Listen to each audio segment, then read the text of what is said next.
اکثر لوگوں کے ذہن میں یہ ایک سوال ہوتا ہے کہ کپڑوں کو نجاست لگ جائے، اس کے بعد اس کو دھوتے وہ صاف نہ ہو تو اس کو وہ ناپاک سمجھتے ہیں۔ یعنی کہ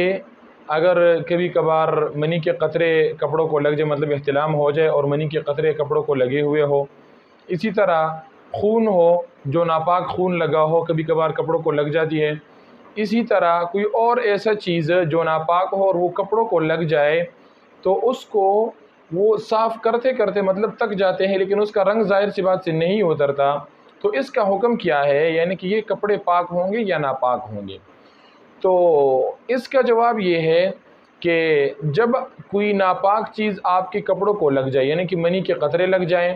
یا پھر اسی طرح کوئی ناپاک خون لگ جائے، یا پھر کوئی اور ایسی چیز جو ناپاک ہو وہ آپ کے کپڑوں کو لگ جائے، اس کے بعد آپ 3 مرتبہ اس کو دھو کر 3 مرتبہ نہ چھوڑیں۔ اس کے بعد بھی اگر کپڑوں پر اثر باقی رہ جاتا ہے یعنی رنگ وغیرہ، تو اس کے بعد وہ کپڑے پاک شمار ہوں گے۔ لیکن ساتھ ساتھ اس چیز کا خیال رکھنا ہے کہ ایک بار دھو کر کے اس کو نہ چھوڑ دیں اچھی طرح، پھر دوسری بار پھر رگڑ کر، ایک بار دھو کر کے اس کو رگڑیں، پھر اس کے بعد اس کو نہ چھوڑیں، پھر اس کے بعد دوسری بار پھر دھو کر کے رگڑیں اس کو اور پھر نہ چھوڑ دیں، تیسری بار پھر دھو کر کے اس کو رگڑیں اور نہ چھوڑ دیں۔ تو یہ 3 مرتبہ دھو کر رگڑنے اور نہ چھوڑنے کے ساتھ بھی اگر وہ صاف نہیں ہوا، مطلب اس سے وہ رنگ نہیں اترا،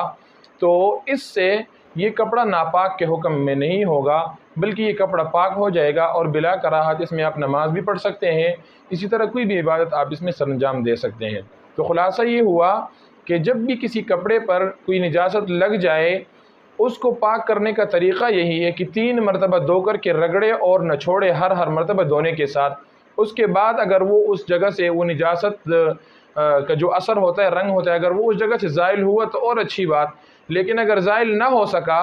تو اس صورت میں یہ کپڑا پاک شمار ہوگا، ناپاک شمار نہیں ہوگا۔